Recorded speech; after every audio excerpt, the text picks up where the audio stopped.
Hi all, and welcome back to a special Academy Awards episode of Cinemaniacs.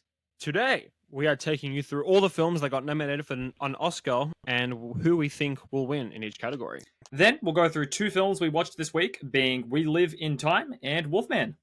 So sit back, relax, and enjoy the show.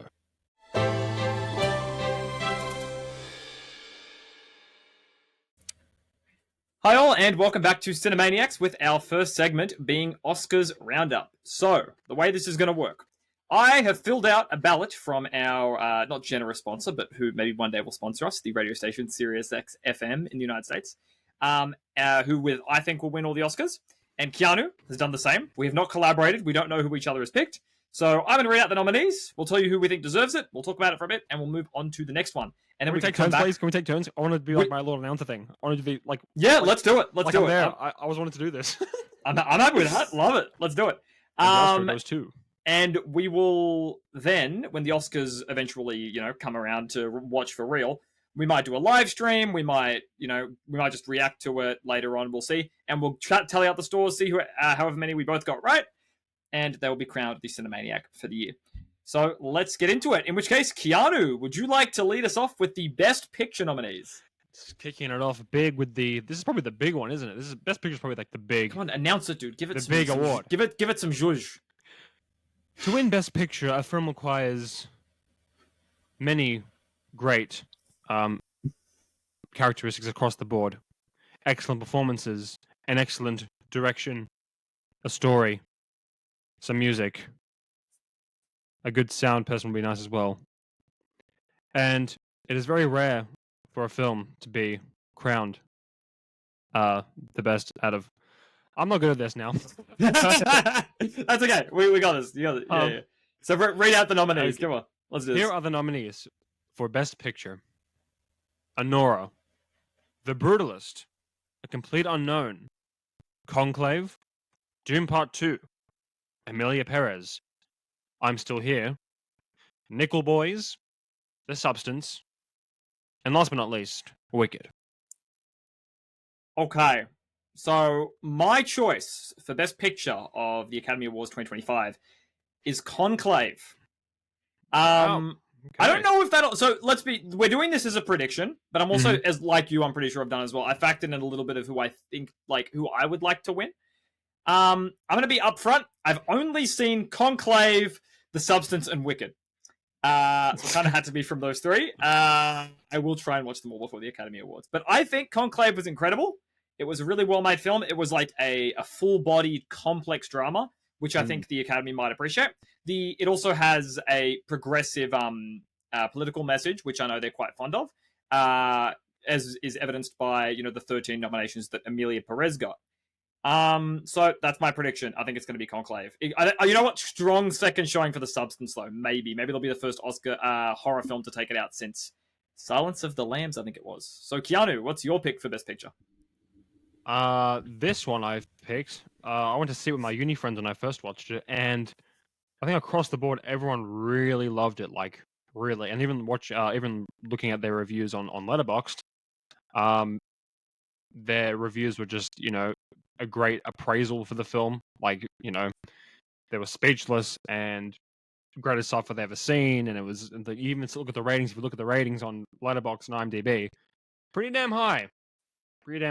And so I've decided it's partly I want to win it, and partly also because I think it will probably win. It will win, and that is Dune Part 2, directed by Denis Villeneuve. I think that's a good pick. I don't know how the Academy feels about sequels. It's the only reason why I didn't go with Dune Part 2, but we'll have to wait and see. To announce the nominees of the Best Director category. What makes a great director? Steven Spielberg, Stanley Kubrick, Wes Anderson. What do these titans of the craft have in common? I guess what they all have in common is just a great mind, a creative mind, and also a great characteristic of leadership.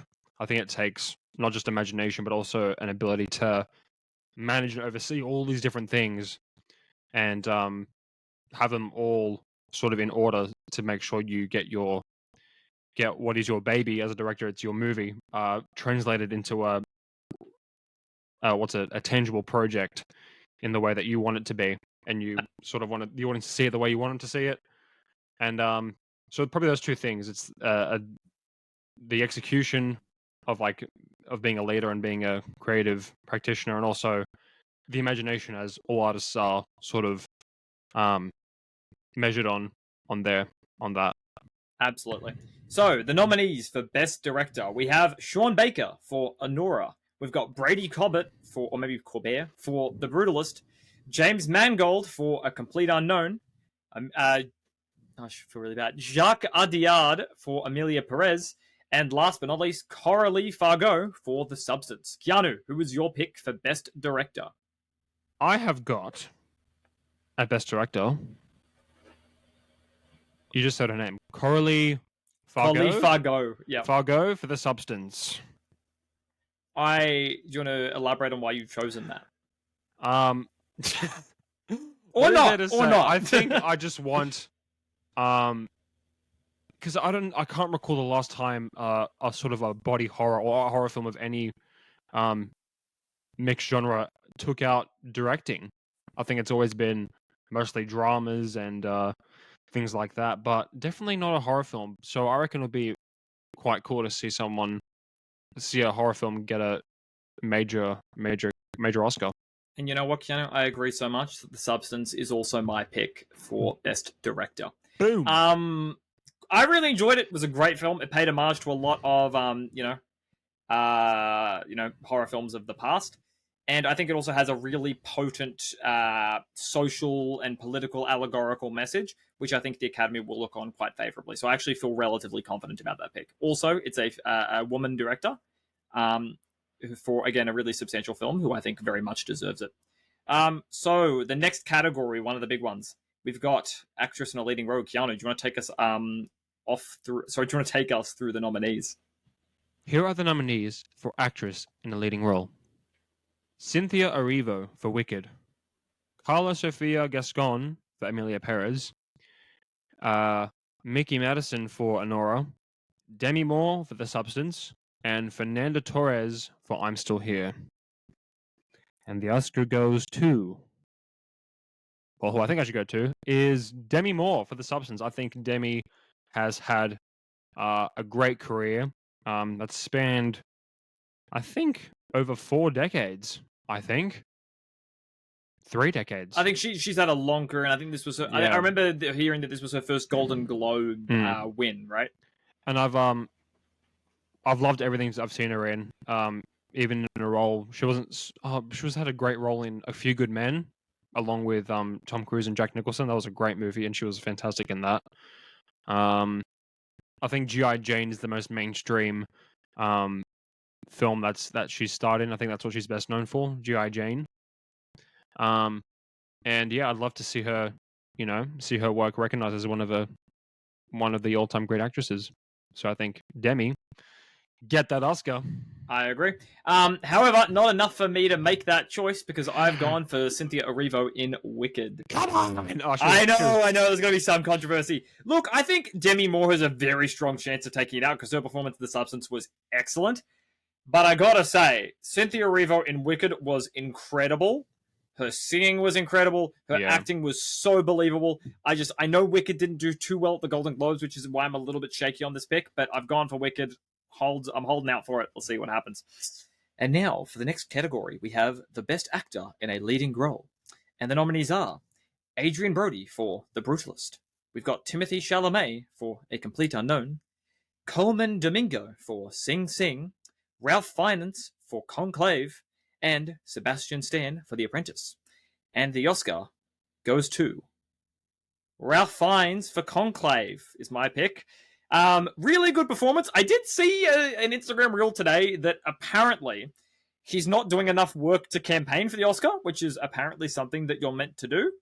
I would have actually gone for Adrian Brody for this pick. However, a story came out that they actually used AI to help him to make his Hungarian accent more believable, because it's apparently a difficult one for foreigners to grasp. And I think that's going to torpedo his chances, especially in light of the writer's strike. Yeah. What do you think? Shady. Yeah, I actually did not know that until you just said that. So I'm like, that Do you want rubs to me change the your wrong pick? way. No, I didn't even require to change my pick Okay. because I actually agree with you in Iceland, and I hope that Ralph Fiennes wins as well for probably the same reason that I want Demi Moore to win. Like, he's put consistently great performances in everything he's in. I think his most memorable film from his career was probably Eamon Goth from Schindler's List. You know, like that. Like, even though he's not like the character of focus, like he's definitely like an incredibly memorable, incredibly interesting, complex character. And I can do a whole analysis in another episode about that very character. But yeah, damn, Ralph Fiennes definitely deserves like to be recognized as well, and definitely deserves an Oscar on his on his uh on his shelf Resume. at home. On a resume. Yeah. That's a good resume. All right. You're up next, Keanu. And we are moving on to the nominees for actress in a supporting role, and we have Monica Barbero in A Complete Unknown. We have Ariana Grande in Wicked, Felicity Jones in The Brutalist, Isabella Rossellini in Conclave, and Emilia Perez. No, not Emilia Perez. Zoe Zadana. I hope I said that right. In Emilia Perez. This is why I can't host the Oscars, Alex. No, you're proving them wrong Damn today, mistake. Keanu. But you gotta tell me who does the Oscar go to, Keanu? For me, I have put, and I think she's probably going to get it. Probably going to get this Oscar. Ariana Grande in Wicked. I thought she was surprisingly good. I sort of went into them like, singer, sort of acting. This doesn't usually go well, but definitely pulled it off. You know what, Keanu? Yeah, I think yeah. I've picked the same person. She was really good. And you know what? I used to really not like Ariana Grande because of that, of her role in Victorious. I think, is that the show she was in? Yeah, I really didn't like her in Victorious. But she's turned me around. She was like a pitch perfect Glinda. You know, loved to hate her.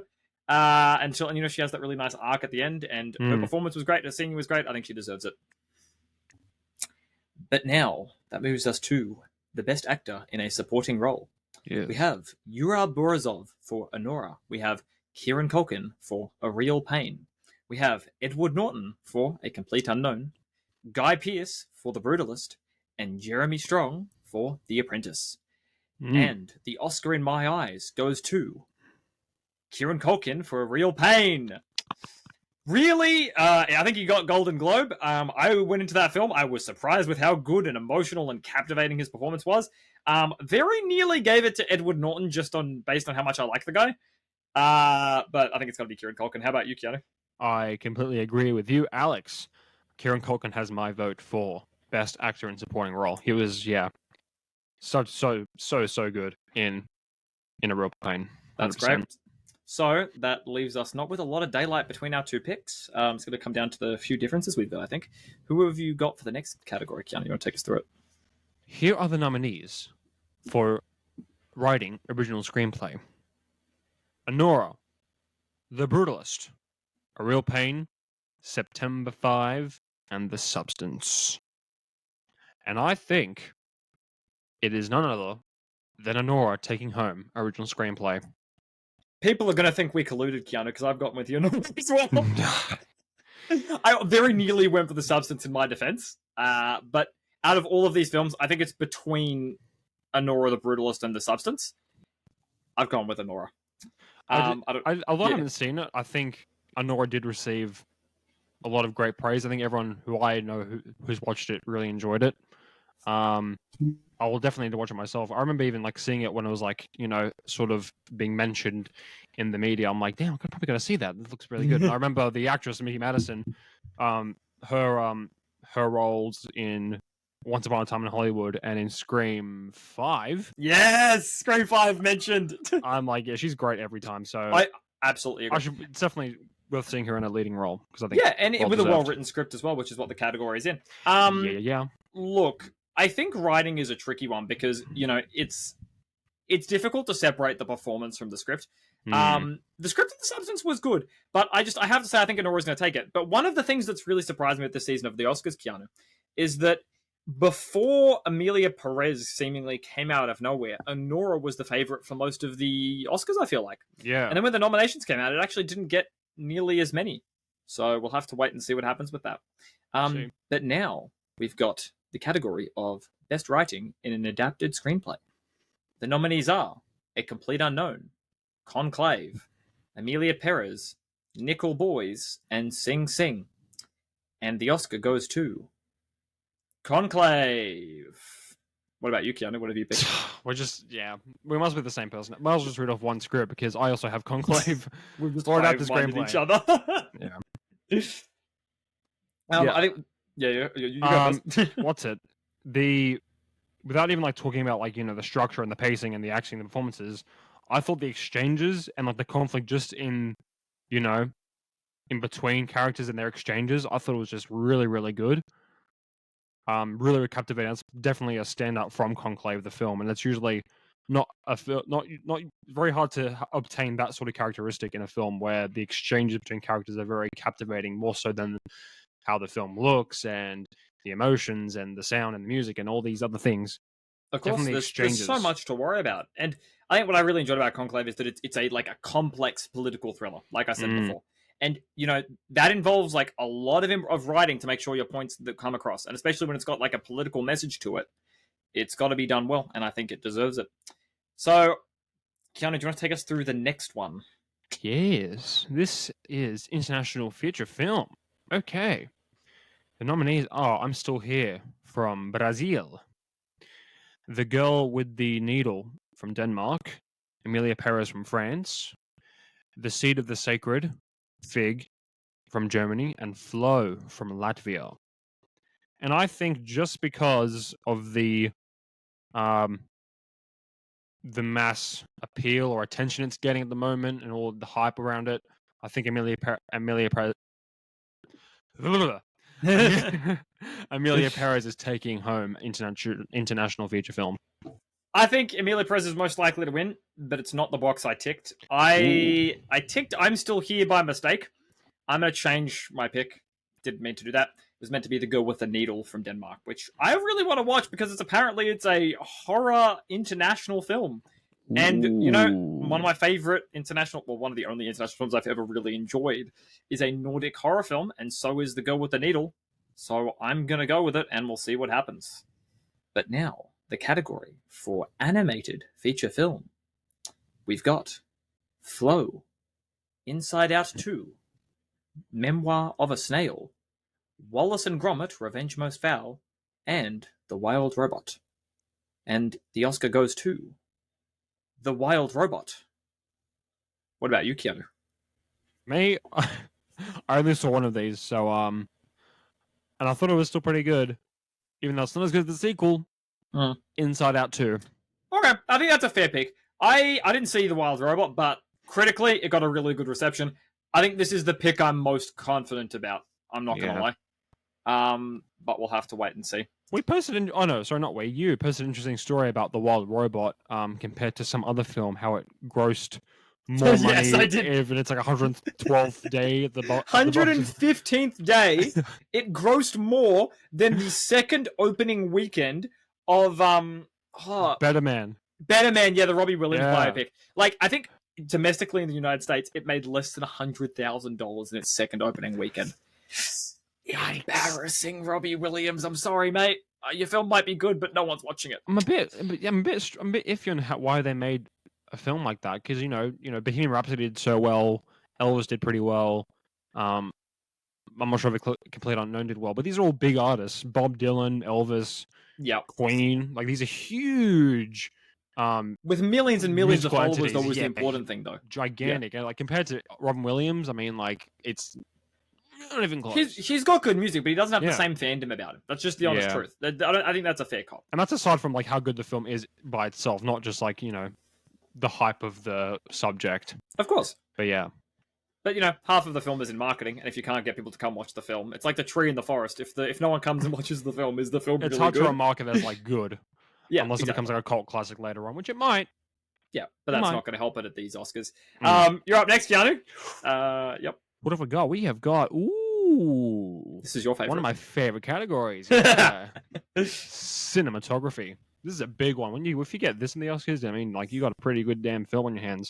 Mm-hmm. The nominees are The Brutalist, Dune Part 2, Amelia Perez, Maria, and Nosferatu. And my pick is, because I remember just how striking the imagery was in some points of the film, the film Dune Part 2 is my pick. Oh, Yeah. we're gonna diverge on this one. Oh, really? I've gone for Nosferatu.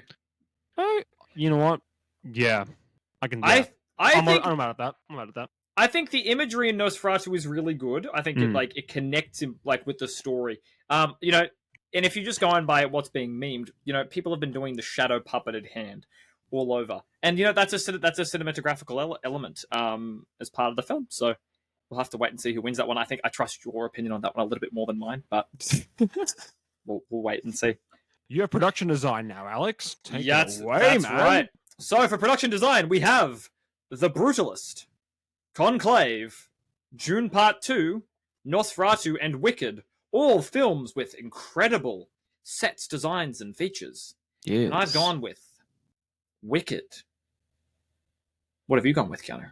I have my choice here, and I think as you were naming them out, I had like images in my head of like what the production design was, and I think I'm going to change my pick. Not because you picked it. This is not a herd mentality thing, all right? Okay, sure. It is my individual freedom of choice that Yes. dictates my current decision, and that Absolutely. is I'm picking Wicked over what I used to have, Dune Part 2. Do you know why I picked Wicked, though, Keanu? Why is that? They planted more than 2 million tulips for the Munchkin scene. They built a train. That train was real. Like, honestly, okay, look, The Brutalist is out because, again, they used AI in their special effects. There's no way they win. Yeah. I feel pretty confident in that. Conclave, while it was good, the colors especially were really nice. I don't think it had the same scale as the other nominees. So I really think it had to come down to Dune Part 2 and Wicked. Dune's mostly filmed in a desert, so I think it's got to be Wicked. Do you think that's a fair cop? Yeah, I think so. I think the two like main markers for good production design are, I think, scale and also tangibility. Like it's not all Practical effects. made. Yeah. I think the more they have of that and like the scale of those things, I think that's a huge art. That's a huge pro for a film if they have those two things. And I don't think it's going to be possible to beat Wicked on that. I can't see that happening. Yeah. All right. Yeah, no, I think about it. Yeah, Wicked. So, do you want to take us through music, Keanu? The original score. Yes. Our nominees for original score are The Brutalist, Conclave, Emilia Perez, Wicked, and The Wild Robot. I picked, for some reason, now thinking about this, I'm really thinking of the songs, and I thought about the songs when I did this, and not actually original songs. So I put Wicked. It's not about no. This one's not about original song though. This is about the score. Yeah, original score. Yeah, and I'm not too sure. Actually, the score was pretty good. The score was in good. Wicked. I think the score was great. I don't know. Yeah. I'm not going to tell you my pick. What's yours? Is yours Wicked? I picked Wicked. Yeah. Okay, I picked Wicked as well. Back on. I mean, look, Steven Schwartz, what a talent. He did the score for the original stage show, and he did it for the music. I think he really deserves this. I really hope he wins. You know what's missing here in this category? No, what's missing? Dune Part 2. I didn't see it. Did that have a good score? In what world do we not nominate Hans Zimmer in original score? I mean, that's a crime. And they nominate. I don't know. And like you know the very powerful female voice from that one song, that one original sample from the score, still sticks with me to this day. I just hear it. No, yeah, it's so good. That was actually my voice didn't crack, but I was actually surprised. No, that was. I was gonna say, dude, you got some pipes. Maybe this is gonna become a singing podcast at some point. All right. So we both gone with Wicked. The next pick on our Oscars. What do we got? Is music, the best original song. These are I can't read that. The definition is really bad. What is it? El Mal? El Mal. El Mal, yeah. Oh, it is M-A-L. Okay. El Mal from Emilia Perez. The Journey, 6 Triple Fight. Like a Bird from Sing Sing. Mi Camino from Emilia Perez as well, picking up 2 nominations in this category.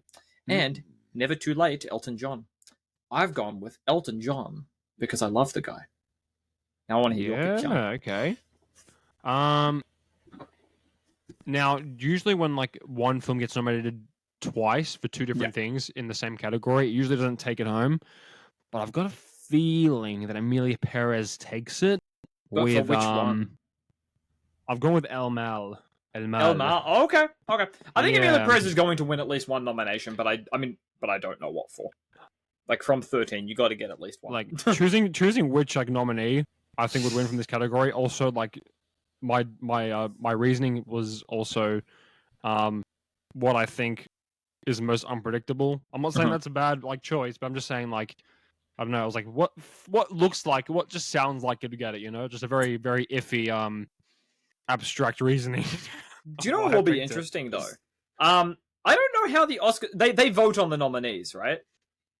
Do they use first like what voting system do they use? Because if they use just you check one box, that'll split the vote between the two Emilia Perez nominees. But if they have to number them, it'll work in Emilia Perez's favor. Because there's two. I don't know. That could split the vote between the fans of Emilia Perez. So I'll have to look up. That'll be. That literally just occurred to me now. That's an interesting thought. Yeah. Yeah. Okay. But next counter, this is a category that you are well acquainted with your works at film school. So if you want to take us through it. Film editing. Damn. Yeah. This is another heavy one to get from the Oscars. I mean, editing is a huge. You know, it's almost like too big of a thing, too big of an item to just put in one category because there's so much goes into it, really. Mm-hmm. But damn, it's like really where the film is born in the edit studio. I've gone with just from the trailer. Oh, okay. Looking at the trailer. That's already more research than I've done for this category. So I'll give you that. Looking at the trailer. I've gone with Emilia Perez. The film editing, okay. These are such uninformed takes from us. I'm so sorry. I know, we haven't seen any of these films. It's actually really bad. I've gone with The Brutalist. You know, it's a 3-hour film. Come on. It's got to take out one of them, right? Watch us go 13. Wait, how many categories are there? There's like, let's have a look 23. at the top right. Yeah, 23 categories. We're going to go 0 from 23. Watch us go 23 from 23. Watch us just go like watch us both get 23 from 23 and just break physics. One of us is going to sweep without it and we're any like, understanding of what we're voting for. And then I want you all to share this clip because if we get this right, if one of us gets 23, I will clip this and I want you all to post it, share it to all your friends because that'll get us big, dude. Yep, this is being recorded on the 27th of the 1st in Australia. This is months before. Yeah. Okay. That's on the record now. All right. With that, I'm going to take you through the documentary feature film category. We have Black Box Diaries, No Other Land, Porcelain War, Soundtrack to a Coup d'etat, and Sugarcane. And the nominee, based on seeing no material from any of these films, and only going based on the vibes of their titles, is No Other Land. I'm owning up to it. I don't know anything about any of these films. I don't watch documentaries, okay? I had the same path of reasoning and decision making. Money, mo. That and also like what just sounds like you would win. What just sounds good to like, and the Oscar goes to. I put Sugarcane. Yeah. Okay. Let's see that one. Let's see if one of us gets that Keanu. That'll be impressive because again, no research from me on that one. That's the honest truth. God. Okay, but next is a category that we could talk about. Actually, oh my god, I've seen 4 of the 5 films. Okay, next. This is now we can make some well-informed. We can make an informed take about this one. All right. For costume design, here are the nominees: A Complete Unknown, Conclave, Gladiator 2, Nosferatu, and Wicked. And I put. Again, I think I'm going to change my answer, but I originally put Nosferatu just because I feel like I didn't pick it as much. I did like the movie. I'm like, it's more of a sympathy vote from me. But realistically, I think I got to go with Wicked. You know, Ken, I've also gone with Wicked. Yeah.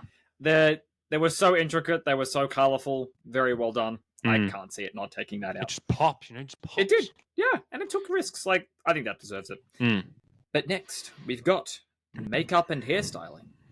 And the nominees are A Different Man, Emilia Perez, Nosferatu, Substance, and Wicked. Now, this is a category counter that I've really struggled with because I think the last 3 nominees have all a realistic chance of taking it out, especially if you're looking at Count Orlok in Nosferatu. But I've gone with Wicked. I mean, she got painted green. That's an achievement. I Is don't that- Is that really impressive? I mean, I think it's impressive. I meant more the hairstyling more than makeup. But yeah, what's your true. take? That's I a think good you're gonna take. go with Nosferatu. Am I right? You're right, but solely Yeah. because like Bill Skarsgård was just totally unrecognizable. Absolutely. I didn't see a drop of him. Mm. Not his big bubbly eyes. Nothing. I just saw nothing. He did not look like him at all. I'm like, I that's wonder gotta be how worth much something. of that is CGI though. I don't know, but do you If think any of it is, I'm disgusted. I'm changing my vote completely. We'll have to wait. Well, you know what? I'm sure they'll explain that if they win. So we'll come back to that discussion. But the next nominee, Keanu, we're getting to the home stretch now. If you want to tell us about it.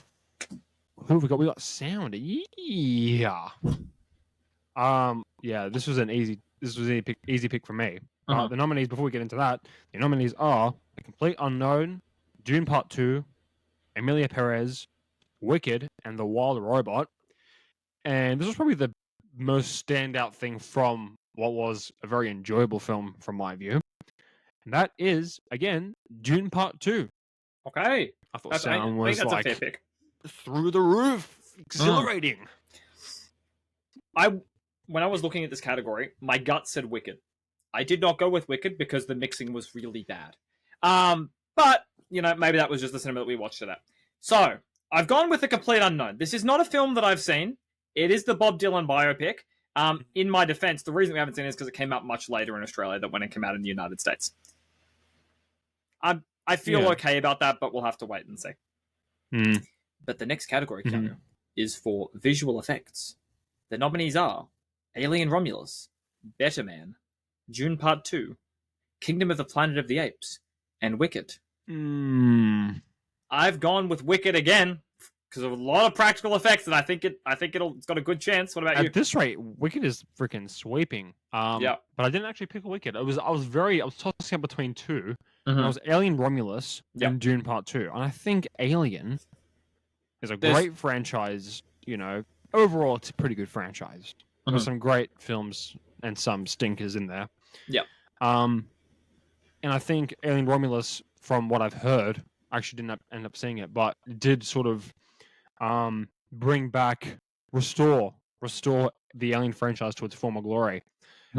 Every Alien fan that I know adored it, really, really liked it, digged it 100%. But that just wasn't enough for me to pick it because I just haven't seen it. Oh, you really were leading me on to thinking you picked that. So what did you pick? I picked Dune Part 2. You said that. Sorry, but you went on it. Sorry, dude. Yeah, I think Dune Part 2 is a good pick. I felt bad for Kingdom of the Planet of the Apes because I think this is their only nomination. I didn't go for Alien Romulus because the Oscars hate horror films. That's just a fact. There's a good New York Times article about that. But I hope they don't this year because there's a lot of great. The Substance deserves it, right? Yeah. Yeah. Like I'm surprised Longlegs didn't get a single nomination. Nick Cage for Best Actor would have been great. Wait, did they? My only defense for that would be like, was he in the film that much? No, he was great every time he was on screen. Supporting actor, yeah, but you're supporting, but I think still. You're still right. He was in the film for like maybe a sixth of the time, or maybe even like a seventh. Yeah, of the whole duration. I'll give you that. I don't know if that should be. I don't know if that should be a criteria. I bought this on DVD. Damn it! This film was good. I will die with this take. You'll die. Don't fight him on this, guys. He's serious. All right. But the next category is the coveted category of live action short film. Once again, I've made my pick based on vibes. We're going to go through the nominees. They are Aline, Anusha, I'm Not a Robot, The Last Ranger, and The Man Who Could Not Remain Silent. I think, based on titles alone, it's got to be The Man Who Could Not Remain Silent. What about you, Keanu? That is the reason why I didn't pick that one. No, what? That was the reason I ruled it out. Like, just seems like a... Like, I have this such a weird thing to be considering, but like, when they go, and the Oscar goes to The Man Who Could Not... It sounds too long. The Man Who Could Not Remain Silent. Yeah. Like, it doesn't, doesn't AKA sing as... The La La Land phenomenon. Yeah. Yeah. But yes. So what did you go My pick was solely off vibes. We had such a bad podcast. It's got a good strong statement in the title. It has guts in it, Yes. I'm not a robot. Yep. Very that's a good one. Yep. Very stateful, very... I second that pick. So uninformed. These last few categories, though, like, I don't think anyone's informed. Even the people writing the tapes, like, either way. Am I wrong? Am I wrong? Come at me. If any of you have seen any of these films, comment on it, and I will, like, you can come on the podcast and tell us about stop us from bloody making an episode on it. No, we will mine this content for all that it's worth. We will explore director's entire filmography without ever looking at one of his films. I mean, at that point, I'd seen less than half of Kubrick's films, and we made a pretty solid episode about that, I gotta say. Okay, next. What do we got? We have documentary short film now? Yes. Yes, that is the one. We have Death by Numbers, I Am Ready, Warden, Incident, Instruments of a Beating Heart. Ooh, good title. The Only Girl in the Orchestra as well. What are we thinking? I'm thinking, again, just for the vibes. Death by Numbers, you know. Death, big thing, you know. Yeah. Numbers. Death, big thing, you know. Keanu, 2020. Death is a pretty big deal. Big thing, dude. Yeah. I will give an honorable mention to Instruments of a Beating Heart, which that's a great name. That's a nice title, isn't it? That's a great title. This is embarrassing. I've gone with I Am Ready, Warden. Again, didn't Google this, but being a documentary short film, I suspect that it's about the criminal justice system. And if there's one thing that the Oscars voters like, it's an analysis of a complex social issue. And the last category brings us to animated short film. The categories are Beautiful Men, In the Shadow of the Cypress, Magic Candies, Wonder to Wonder, and Yuck! With an exclamation point. And my pick is In the Shadow of the Cypress. Keanu, what's your pick? Are you sure it's not Magic Candles? I actually can't make it out. The pictures on my screen it looks like an eye. I'm pretty sure it says candies, Keanu. It looks a bit faint at the top. I think you're right. Magic Candies. I've gone with... Because I 100% have seen all of these films. Absolutely. And this take is very well informed. And I've thought very long and hard, and looking at all the different criteria that I sort of measure films in by their greatness or their goodness. Absolutely. I've gone with Yuck. Yuck! Yeah, I think Yuck's taking it on. You know, I thought Yuck was great. 100%. You know what? I'm rooting for Yuck now. All right. That Yuck brings was us so good, man. To the end of our Oscars prediction segment. I suspect that one of us is going to get them all right. We'll have to wait and see. I'm going to post our ballots onto the Cinemaniacs Instagram so you can have a look at them. Post yours. Tag us in them. And we'll share some of those on the next podcast, maybe, if people decide to do that. And then we'll come back and we'll react to it and we'll see how many we got right. And the winner will be declared the Cinemaniac of the Year. In serious, you know, I think we took him at least... I'm going to be bold with this. I think we took him at least 8. I think we get 8 I thought you were going to say 23. 15. I don't feel confident that I'm going to get 8. I think I'm going for 5. I think we get... What's this? You know, I've got a slight feeling we get all right.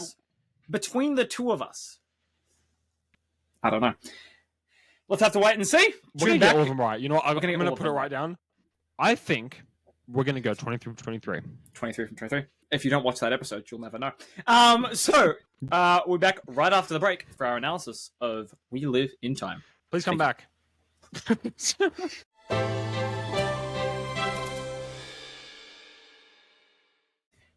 Hello, everybody, and welcome back to Cinemaniacs for a segment that is much more well-researched than the Oscars one. I promise you that, because we can confirm we did watch We Live in Time.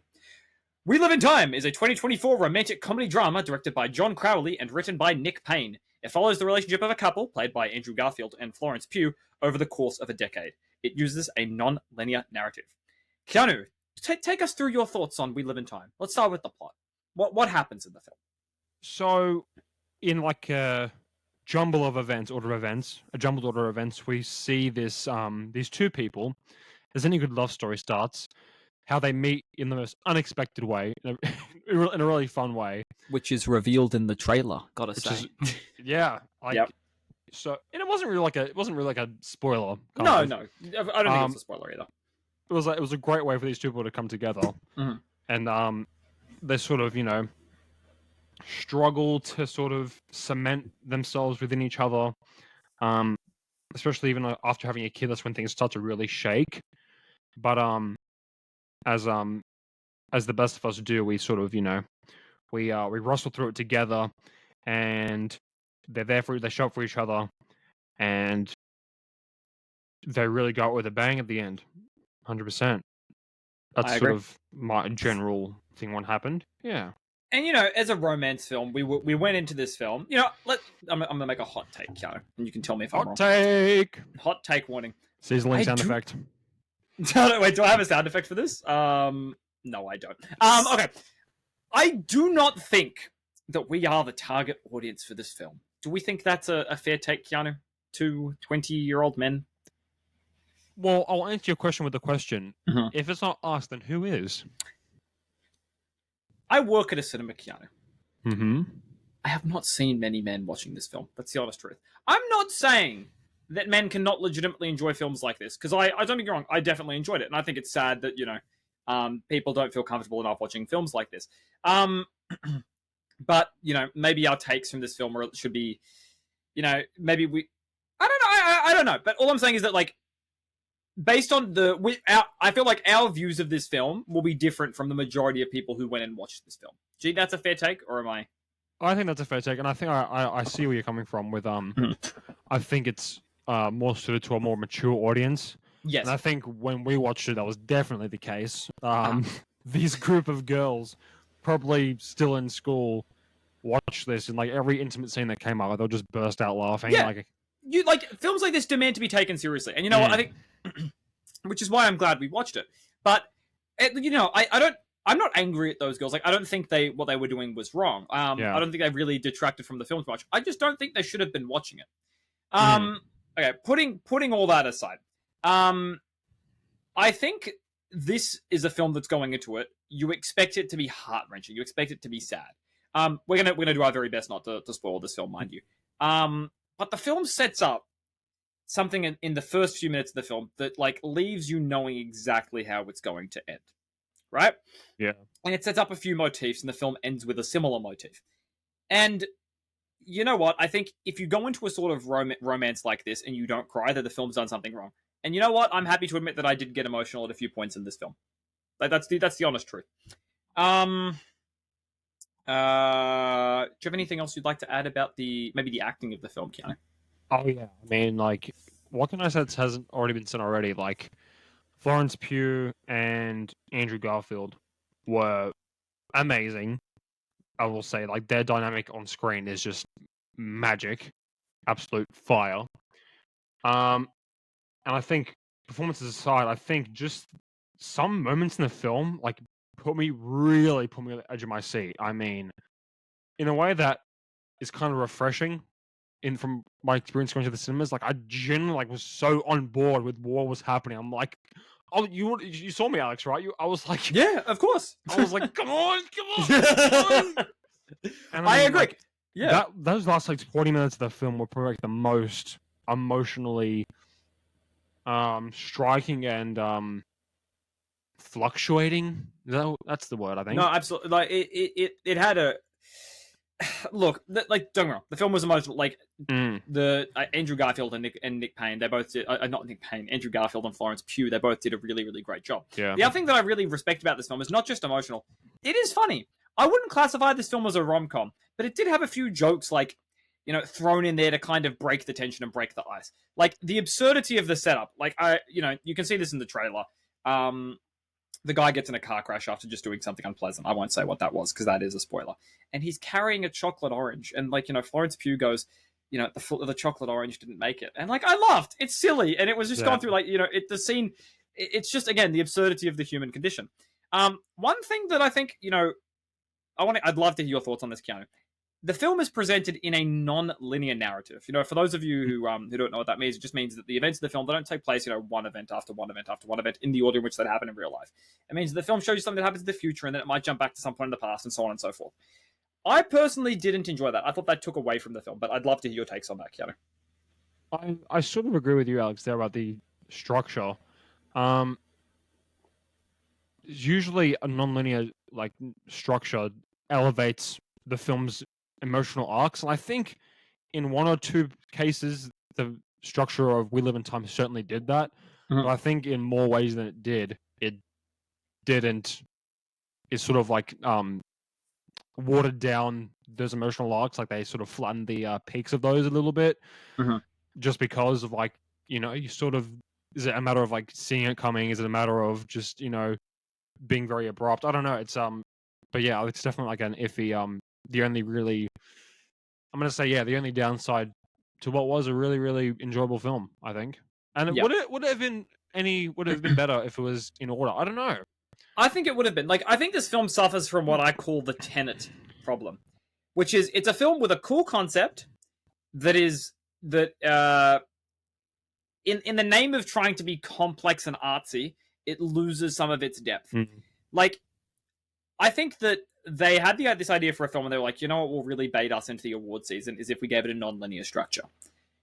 And I really think that takes away from the film because you're right, it flattens the peaks of the emotional arcs. As soon as you start to get invested in a particular story, you move on to a different part of the story and the tension dissipates. Like, I seriously think it takes away from the depth of the film. Yeah. There is one more thing I will say, just specifically about Andrew Garfield. His characterization is like pitch perfect. He's like simultaneously suave but also shy, and like you really like I don't know, as like I feel like men especially who are watching this film can relate to him, especially because it's really a tough one. But how do I this is something I said to you in the Keanu film. This Andrew Garfield's characterization of Toby reminded me of a mutual friend of ours, and I think it's a very relatable depiction of masculinity in a romance film. As opposed to like what was that other what was that rom-com that came out recently with Sydney Sweeney, and what was that called? Oh, no. Anyone But You. That Was one, it Anyone But You. Yeah. I think that sets like, in the same way that like the woman lead sets unrealistic expectations for what men should be in romance films. I think the actor, I don't know his name, sets unrealistic expectations for what men should be in romance films. But I think on both sides this is not perfect, don't get me wrong, but I think We Live in Time is more faithful to real life. And I think the performance of Andrew Garfield like particularly like enables that. That's what's most gripping about not just his performance, but performances from any movie you look at. It's the character's vulnerability. That's probably like, I love talking about Marlon Brando, like because he was the macho man who like brought. Edward Norton put this really well. He moved male acting from very polished, very slick, like the Sean Connerys and the Jimmy Stewarts, those kind of performances, more to the more weathered, the more rugged, muscular, masculine men, sort of movement. That's what he sort of brought. But that's not the most interesting thing.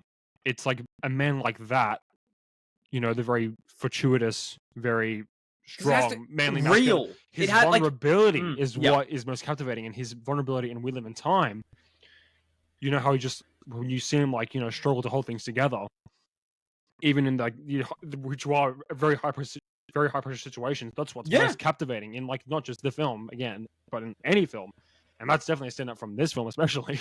And you know what? I like this is what I mean. It's nice to see a man in a film who isn't necessarily completely decisive. It's deciding a man that doubts, and I think that portrayal of it is realistic, and I think it's. Yeah, it's not a naive. It's not a naive look on men because we're not always set in stone 100%. I know sometimes we're pressured to be, and we do sometimes put our foot down on things, relationship or career wise, whatever you want to look at it from. And in most other romance films, I'd argue that's how men are portrayed. But yeah, when you enter like new territory, and with them in time, of course, a big part of that is their relationship when they have a kid. And that's clearly scary for Andrew Garfield's every event, even like the events before and the leading up to, and the actual birth of their child that's happening in a freaking servo bathroom. Things are going nuts. That scene was cursed. I'm sorry, it was funny. That was a funny scene.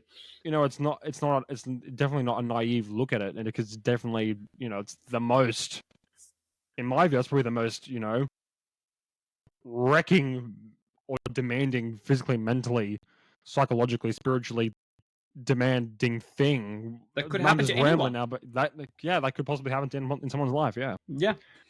Okay, I think I'm happy with that discussion. Just before we wrap it up with We Live in Time, I'd just like to say I don't think A24 actually put out their budget for this film. A24 wasn't it Studio Canal? Hang on. Was it both? Wait. Okay. Studio Canal. Maybe it's both. I thought it was A24, but we don't. Okay. Regardless, whichever studio made it did not disclose a budget. Which is interesting. However, it has currently grossed $46.5 million, and the estimates from what we think the budget could be between $10 and $20 million. So it's kind of become a minor hit. Credit to them. And then, last but not least, the time-honored check of the Rotten Tomatoes for the film. It currently has a 79% score on Rotten Tomatoes on the critic side and an 82% on the audience side. Yeah. Oh, okay. Yeah. That does. Yeah. I think that reflects it pretty accurately. I think it's about right because it's not a perfect film, but it's definitely above average. I will say one more thing about it. Yeah, of course. Go ahead. How they treated the ending is definitely probably the biggest standout in my view about it. Just how like you just feel the air just get sucked out of the room.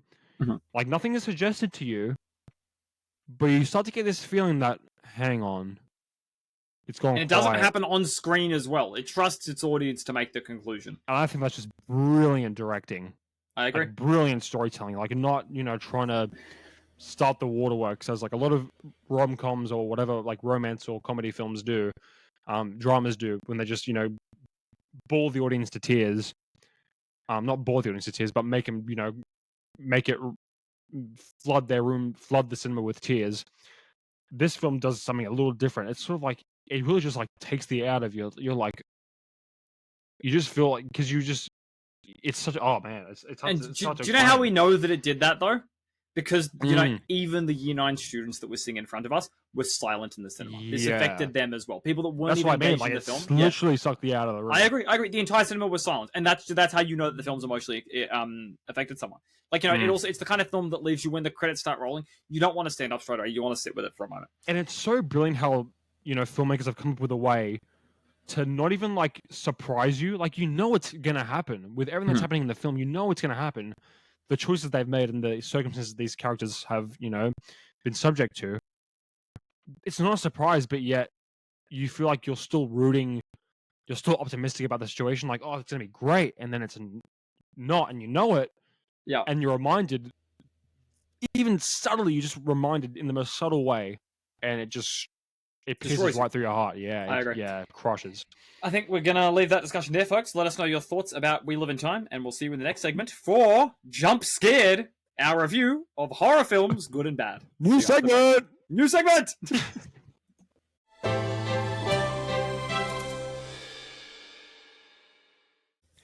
Welcome back to Cinemaniacs, and introducing to you, my fellow viewers, or viewers watching, everyone watching, our new released segment. A new segment that we're going to be carrying on for the remainder of our podcast journey. That is Jump Scared, the segment where we look at horror films upcoming and past and current, and we give our thoughtful, informed takes, unlike our Oscars. Informed takes. Informed takes on these films, whether they're amazing or they're terrible, as they sometimes are. But yes, and in our first segment of Jump Scared, making its debut, we are going to have a look at the new released Wolfman from Blumhouse. Just going to take you guys through the plot. The plot follows a family man seeking to protect his wife and daughter from a werewolf, only to become infected and slowly transform into the same creature. That's a short and sweet plot.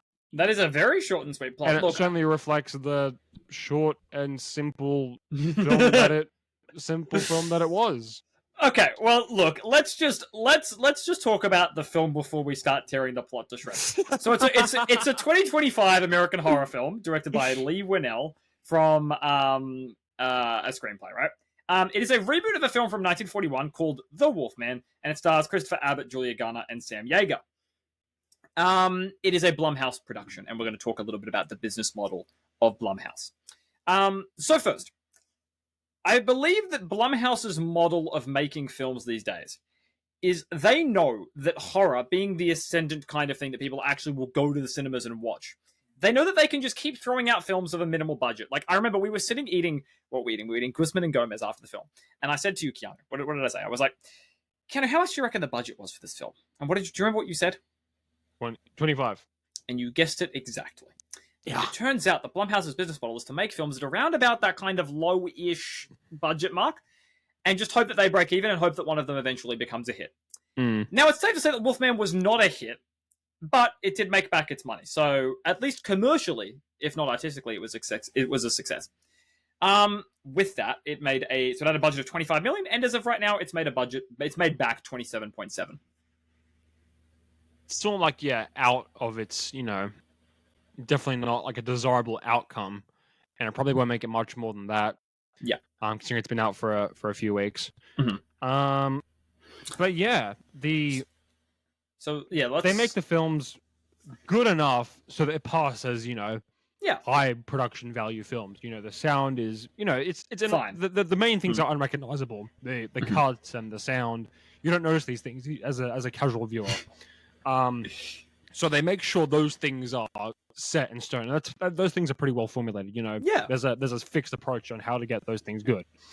So once you have that out the window, you can kind of neglect those things, but even neglecting the other things, you sort of risk losing profit. Yeah, and then eventually, every now and then, they'll get a minor hit like Megan, or I think Megan's like one of their big ones that gets. It's the Black Phone Blumhouse. I feel like the Black Phone might be. Yeah. Either way, you get these films that they get like a minor critical reception, they go viral online or whatever, and it makes them enough money, and they can keep making film. But with that, I think we should talk about the plot of the film, Keanu. What do you think? What do you? So it's this family that they're meeting in New York. You've got the corporate wife that's got no time for family, and you've got the stay-at-home dad, and it's all very tropey and horror. And then what? Then we find out after a prologue that they've inherited a house from the father.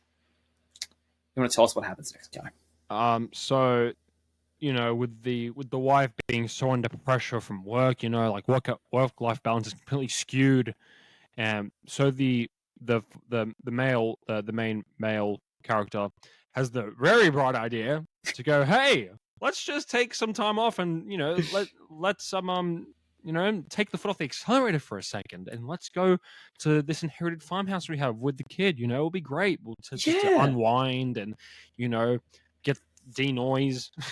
And you know what? We've never seen it set up like that before. Like, I remember they were sitting around the kitchen table. So like there's a prologue of the film, right? You see kind of a Wolfman haunting kind of thing, and the father's in there as a child, right? And having this conversation, I'm like, Keanu, I bet you they're gonna move to the farmhouse. That's how this film's gonna go. Yeah. And what do you know? That's exactly what happened. Like, yeah. So then they go to the farmhouse, and then they start seeing this creepy Wolfman, and okay, full spoiler warning. We're going to talk about this film fully with spoilers. So if that's not your speed, come back after the break, and we'll do the Hall of Fame and whatnot. He turns into Wolfman. There's your spoiler. Surprise, surprise. The plot says so. I mean, we didn't actually spoil it. The plot does say. The plot says. And then like the plot is just so incredibly shallow. Yeah. Like, he gets bit by the Wolfman in the first scene. He starts to change. Woo! And he has a fight with the original Wolfman. And then surprise, like, we predicted every plot element of this film. Yeah, I think that, like, that was, like, what they regard as the strength of the film. I used to use that term, strength of the film. So the strength of Wolfman was, its effects and its, sort of the way it showed him transforming. And you can tell that's what they were trying to, like, really root for in strength-wise. Because they just drew that. That was the source of the film. Out. And you're like, my God, like... We see where this is going. And they also did something interesting. Well, I say interesting, but it wasn't interesting at all. They probably thought it was interesting. Like, every horror film has like a core, moral of the story or a core message. And this film did have it, but it sort of displayed it in the most plain, boring way you possibly can. Unimaginative way. And that's just to tell it through dialogue. It was something like, sometimes the one who protects you from the wolves becomes the wolf or whatever. Like you're the sometimes when you try to protect people from trauma or their scars, you're the one that gives them the scars. Something like poetic and something, remotely valid, truthful to life, whatever. They tried to put that in, but it was just not part of it. I think they branched too far from what was happening, the events, the the subject matter, to the to that message, and I just didn't link at all. It made it even. And you know, one of my pet peeves from any film is when they leave plot threads hanging. Yeah. So, like, I think that they kept repeating in this film was as he was like transforming into the werewolf. We kept getting cut to POV shots of him, and we kept seeing this really strange. Like, he had like incredible night vision and hearing. So, like, it started off with a spider crawling on the wall, and I'm like, you know what? That was cool. I actually thought that was a cool concept. But then later on in the film was a transformation. He starts getting like night vision, and the whole world is blue and sparkling. But they didn't do anything with that. They didn't explain, like, you know, like anything beyond that. He could, all of a sudden couldn't understand his family except when it was convenient to the plot. But Keanu, as is often the case with low budget films, had a very memeable scene. So he's lying on the bed, and they give him a notepad to be like, "Come on, Dad, tell us how you're feeling." And he just scrawls on the paper, "Die." And what did you say to him? Do you remember what you said to me? Was it like men when we have the flu or something? Yeah, that was it. And I cracked up laughing, and I'm gonna like. It was funny. And at the end of the day, isn't that what low budget horror is all about? And I'm pretty sure that's what my Letterboxd review was. But I mean, even then, like, it could have been so like we'll look at, like, you know, Terrifier 3. Terrifier 3 was hilarious. Yeah. Like, we were like I almost sent me to the floor laughing. For the majority of the film. And it intended to be funny. Wolfman did not mean to be funny. Or maybe they did, but it's not even like that's not even like the main thing. It's not even like they tried to be funny and it wasn't. It was just like you summed it up perfectly like 2 minutes ago. Shallow. It's just shallow. Yeah. Much like the thing was, like, you know, like in some film. films, there's a little thing in horror films where they foreshadow like a little thing. And in Wolfman's case, it's the little girl and her like ability to mind read, and it's sort of ambiguous. Let me be clear. She like, does not have the ability to mind read. Yeah, it's just a sweet father something that. But yeah, continue. And they're like, and the storytelling sort of influences you to think like, oh, maybe she does, or maybe it will work. And even if it does work, and if it doesn't work, I'm like, what was the point? It was like a lose-lose thing. I'm like, why did you make it out to be like that? Why was it even a thing? Again, it was just to fill this frame they had of, like, you know, you have 100 minutes to make a film, and they just, okay, we'll fill it with this and this and this and this. Exactly. Like, all those little plot additions, they were just to get the film over the 90-minute mark, so people that came and watched the film felt like they got their money's worth. That's the way I say it. So, who directed this again? Lee Whannell. What else did he make? I actually don't know what other films. Yeah, actually, what other films did they do? Let's have a look. Whannell. He's an Australian filmmaker. Oh no!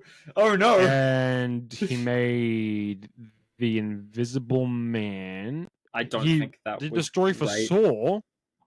Oh, really? He did I mean, maybe he's more of a storyteller in like a. I'm looking at his Wikipedia. Apparently, he wrote.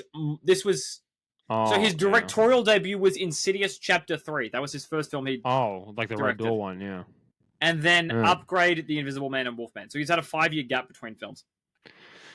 Although, apparently this guy created the Saw franchise. Like you said, that's interesting. That's a good point. I mean, yeah, we're not going to bag on, like, you know, I think he's probably a skilled writer in the horror genre. Yeah. Like, no doubt. If he did Saw, I mean, Saw's huge. Saw's a big franchise, and the first one did receive quite a bit of praise. Exactly. Not sure how the other ones did. There's like another 10 movies or something. But like the thing is, when you're working with Blumhouse, when you're working with a Blumhouse tier of budget, what you can do is so constricted. But at least like the story, because like this, you know, it comes from the writer. I mean, the film's strength lies in its core, not in like its external things. Like the film focused way too much on its external stuff. Oh, but it's cool how he transforms, you know? Yeah. Whoop-de-doo. Not in like whoop-de-doo, he says. Not in like the truthful message material structure story. Yeah. That kind of stuff. Those important core things to a film. Didn't focus on those things, and it definitely shows that it didn't. Uh-huh. I agree. Yeah. Joe, anything else you want to add about Wolfman?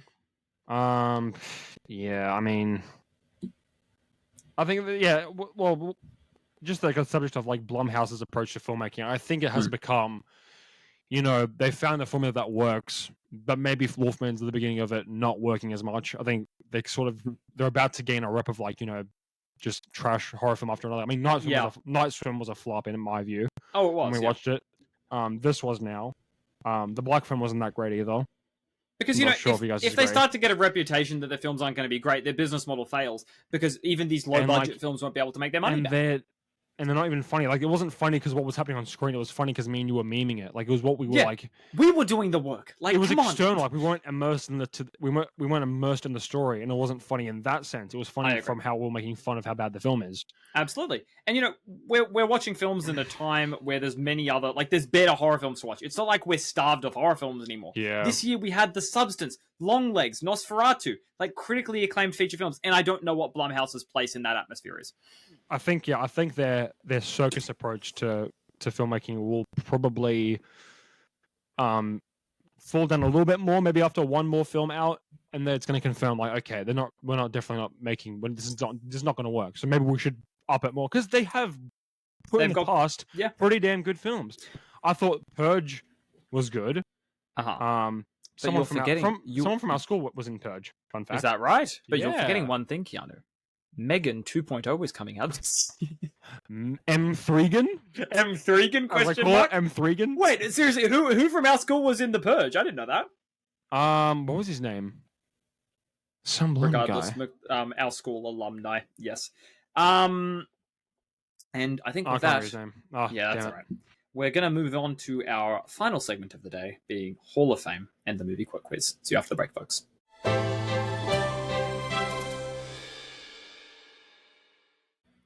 Welcome back to Cinemaniacs, folks, and we're bringing you back the final segment of the day. We don't have a theme for the Hall of Fame today, I don't think, so I'm just going to lead out right away with my pick, and that is The Death of Stalin, the political comedy film, sort of like Conclave, but much more funny. Highly recommend you all check that out. It is available on Netflix. Keanu, what's your pick for the Hall of Fame this week? This film is not as, openly available, here, come watch me, as Death of Stalin might be on streaming services, but definitely, nonetheless, a film worth watching at some point in your lifetime. I thought I'd put this film in just because, just to be in light of his recent passing. David Lynch recently passed away very sadly. I think it was last week or the week, I think about 2 weeks ago now from this recording. I think it would, yeah, that seems about right. But yeah, very, very, very sad. Definitely one of the most influential filmmakers of our time. Had a pretty long, great career. One of the very few filmmakers who, had his own unique, weird, wonderful visual filmmaking style put onto the mainstream. Super impressive career he had, and a lot of great films in that filmography. Yes, with all that said, my Hall of Fame pick for this episode is his very first go at feature filmmaking. It was an absolute hit in my eyes. That is 1977, the what even genre horror of is it? That is Eraserhead. Absolutely go watch that. Look at that. Yeah. Keanu very helpfully lent this to me, and I fully plan on one of my most prized possessions, that DVD of Eraserhead. Absolutely go watch it. Very excited to watch it myself as well. Incredibly original. Amazing. And you know what? It's that so might great. be foreshadowing for a future episode we have planned. Nope. I don't know. But it is now time for the most important segment of Cinemaniacs. That is the Cinemaniacs movie quote quiz. The most important. It's the most pivotal part of the episode. Oh my god! This is with the most cinematic stakes. Each week, I will give Keanu a quote from a film. Keanu should tell me the name of the film, the name of the actor, and hopefully the name of the actor. But the name of the film will do. Your quote this week, Keanu, is, I will give you a clue. It is from an Oscar-winning film. Ooh, okay. Suitable. Fitting. For the sake of all that we ourselves hold dear, and of the world's order and peace, it is unthinkable that we should refuse to meet the challenge. It is to this high purpose that I now call my people at home and my peoples across the seas, who will make our cause their own. I ask them to stand calm and firm and united in this time of trial. Oh, okay. You've seen this film. I know for a fact you've seen it. I've seen it then. I think you've seen it. Yes. You said it was an Oscar winner. Oscar winner, yes. It was an Oscar winner, so not specifying what one. I feel like that. I think you even had the accent coming up a bit there, Alex. Little bit. I hope I get this right. Is it Winston Churchill in Darkest Hour?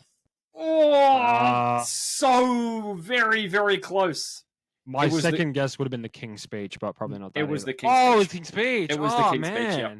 Very close, very close. In this, but it I was don't think I about can- George the Sixth, wasn't it? George the George Fifth. the Fifth, I think. Either way, I don't think. What I was can give happening you... around his era? That was World War Two.